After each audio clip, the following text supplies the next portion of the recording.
Hi, everyone. It's Friday, March 12th, 2021. This is your Commonwealth Club Week in Review. Hear what you missed this week and what we've got lined up for you next week. I'm Jennifer, and I'm a member of the Commonwealth Club from the Bay Area, and I'll be your host for today.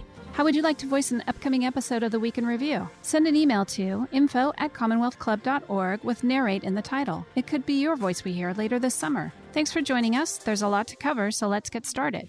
This past Monday, March 8th, opened the week with Live from the Archives. In celebration of Women's History Month, former Secretary of State Madeleine Albright and her daughter Katie Albright discussed the challenges and solutions women face today in business and politics. But I can give people their naturalization certificates. And the first time I did it, some man said, "Can you believe I'm a refugee and I got my naturalization certificate from the Secretary of State?"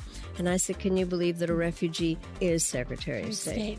Isn't that fantastic? Yeah. The club continued a busy week of live programs on Tuesday the 9th, featuring a panel of researchers discussing the health benefits of vitamin D and solar UVB. And very simply stated, vitamin D enhances the immune response, which is important, preventing those cells from switching to malignant. Vitamin D also inhibits inflammation and angiogenesis. George Hammond's Monday Night Philosophy came to us on Tuesday afternoon with Intelligent Desiring, sharing his perspective on the age-old question, what are we doing here? We'll go right to the main question for today, which is, what are we doing here? There's a short answer to that question, and the answer is, we're pursuing happiness. On Wednesday, the 10th at 9 a.m., Norma Kamali presented Age with Power, sharing lessons on authentic beauty and health and advice for creating fulfilling lives. At 75, I am the sole owner of my company. I've been in business for 54 years, and I will be getting married this summer. I'm not thinking I want to change that, and I'm planning to live to 120. At noon, environmental reporter Rachel Becker talks with author Carl Zimmer about what it means to be alive, exploring why scientists struggle to define the boundaries of the word life. I feel very fortunate that I have this life.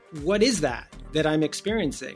When do each of us become alive? When do our lives end? There you have a very important legal question with a lot of differences. Wednesday concluded at 6 p.m. with a compelling conversation on mental health and communities of color, with a focus on community and human rights perspectives. This program was in partnership with the John Pritzker Family Fund. How do we normalize mental health? And how do we say to be healthy as a whole, mental health plays a role, right? So folks to understand that, mental health isn't this scary word or labeling. Thursday's program started at 9 a.m. with 19th century New Orleans Free Black Brotherhood. Fatima Sheikh constructed a meticulously detailed narrative of New Orleans' unique history based on a century's worth of handwritten journals rescued by her father. If you put together all of the people of color, the enslaved and the free people of color, then you have about 66% of the city of color, which people tend to think that is why New Orleans is a little bit different. Michelle Meow sits down with Asian American leaders to discuss the recent increase in anti-Asian hate crimes and what's being done about it. Addressing anti-Asian violence was at noon on Thursday. What this rise in hate crimes has shown is that our community is diverse, and the API community is saying we want to share our history, we want to tell our story, we want to heal from the trauma that we've experienced. Thursday at 3,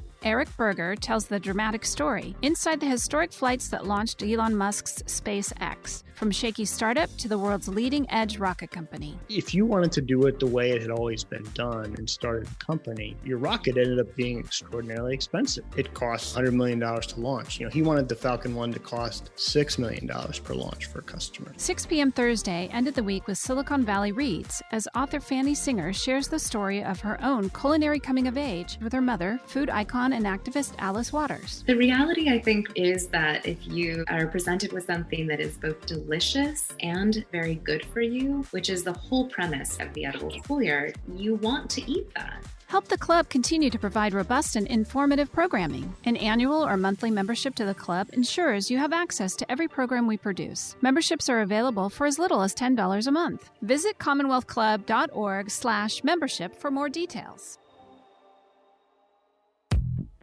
Here's what the club has lined up for next week.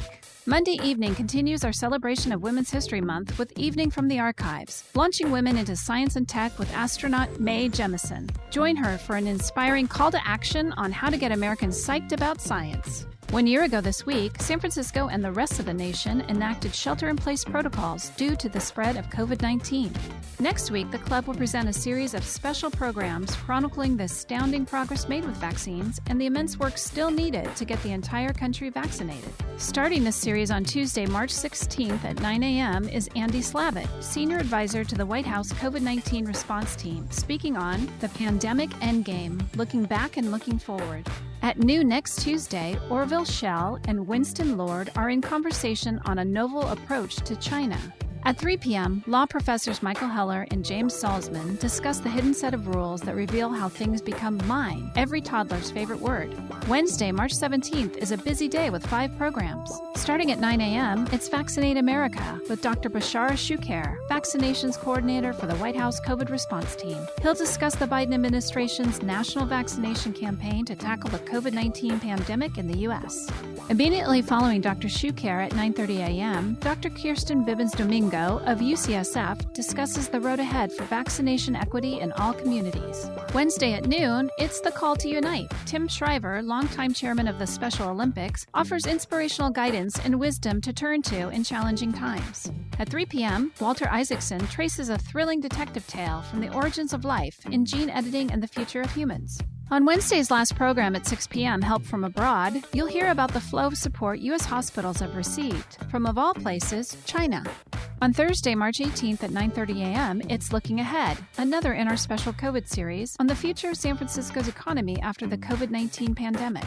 At noon, Michelle Miao and guest Iofoma Ozumo discuss reporting discrimination in the workplace and the often stifling NDAs corporate giants use to prevent it. It's Silenced No More. Can a new law change how NDAs silence the abused? At 3 p.m., it's Silicon Valley Reads, Connecting with Nature in a Pandemic. David Yarnold, president of the National Audubon Society, will talk about the importance of staying connected with our outdoor spaces during these challenging times.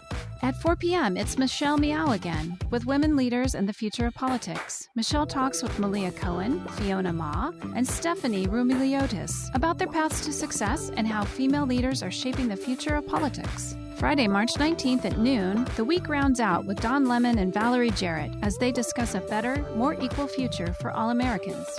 We're always adding new programs. Check out commonwealthclub.org/online for the most current schedule. Have a great weekend, everyone. If you haven't already, please consider becoming a member of the club. Enjoy exclusive discounts and access to special programs, all while knowing your contributions directly support our many public programs and civic initiatives. Visit commonwealthclub.org/special for special rates on memberships. Thanks for your support and for listening. We'll have another Club Week in Review next Friday.